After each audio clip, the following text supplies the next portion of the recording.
Hey guys, this is just a quick, hopefully quick tutorial on how to make this folder.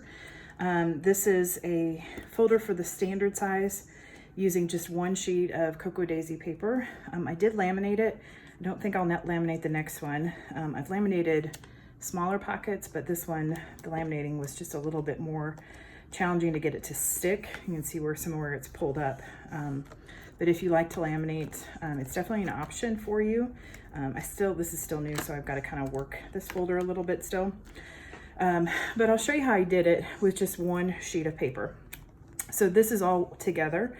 This is not glued separately. It's glued down here to support the bottom, the base, and the pocket's a little bit smaller than what you might like. I modeled this after the Traveler's Notebook inserts or a craft folder. So you can see that the folder for the craft folder is definitely a lot bigger, but for the purposes of just sticking some stickers in it, which is what I'm doing, it works just fine.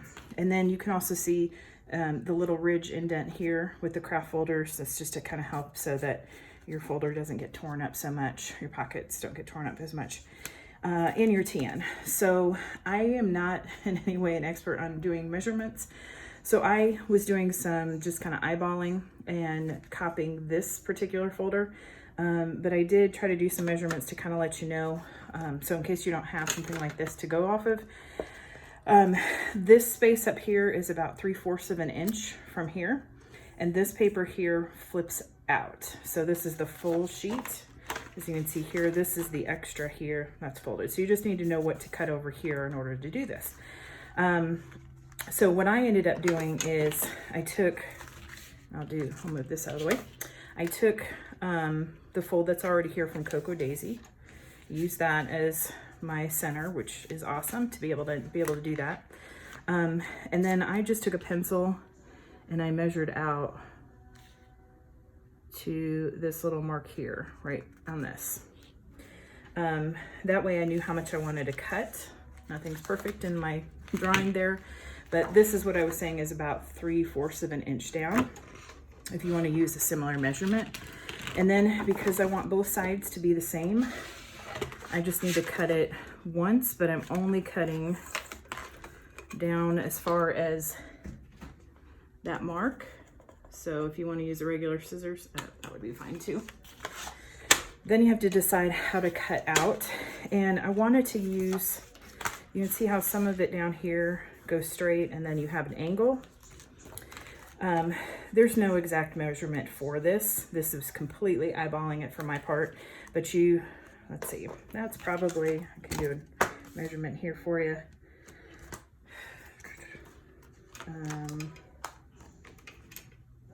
Looks like about 1.5 inches that is not cut at all on down here. So you just have to find the right angle on your cutting board.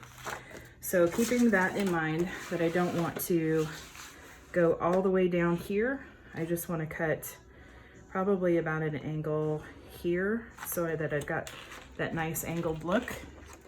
I'm going to put my cutting board.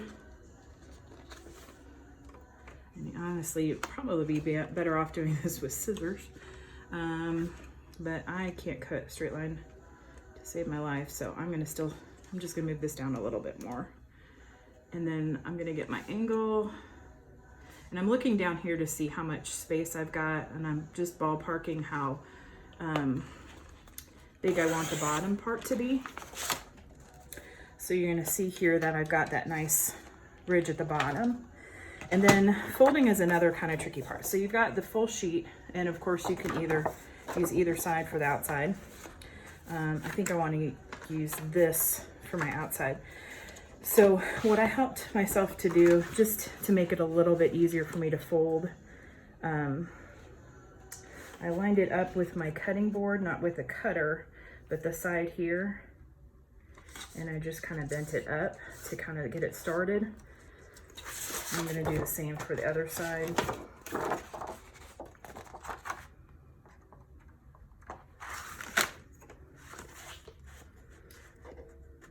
Just to make it a little bit easier, so my side pockets aren't so wonky, because I can't fold either. But actually I want to go the other direction So I'm going to work it both ways because I want this pattern to be my outside pattern.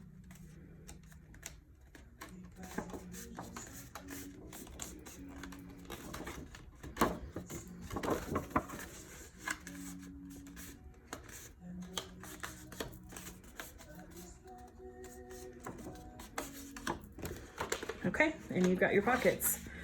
You can see very similar, not exactly the same because of ballparking that bottom part. And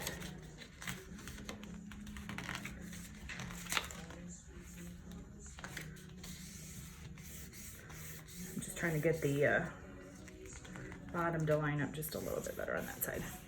So I've seen how Mary Kay makes folders for her, I think it's the B6 size. I don't do the B6, so this is what I need for the standard. But I know she uses clear tape at the bottom to mark hers up. I actually prefer to use just a little bit of glue, but just kind of keep in mind that wherever it's going to be glued is however much glue you put down is where you're not gonna be able to put stuff underneath your folder, or to how deep your pocket is, I guess I should say. And then you've got to let that set for a while. So if that's all you want to do, and then I would work this too, obviously, just putting it under heavy book or something to work out so that it's not so difficult to work with and that this stays glued. But if you do want to laminate, all you need to do is stick this in your laminating sheet. And I had a tab on my other one at the top that I put in before I laminated too. Laminators don't necessarily like this much thick paper, so you kind of trust your laminator to be able to do its job. You stick it through the lamination. I usually go about 3 times through with something this thick, and then I just take an X-Acto knife and I cut here and here on both sides so that opens up the pocket. Since I'm not going to laminate this one, I'm just going to leave it free of that, but it's just a quick tutorial on how you can make this pocket.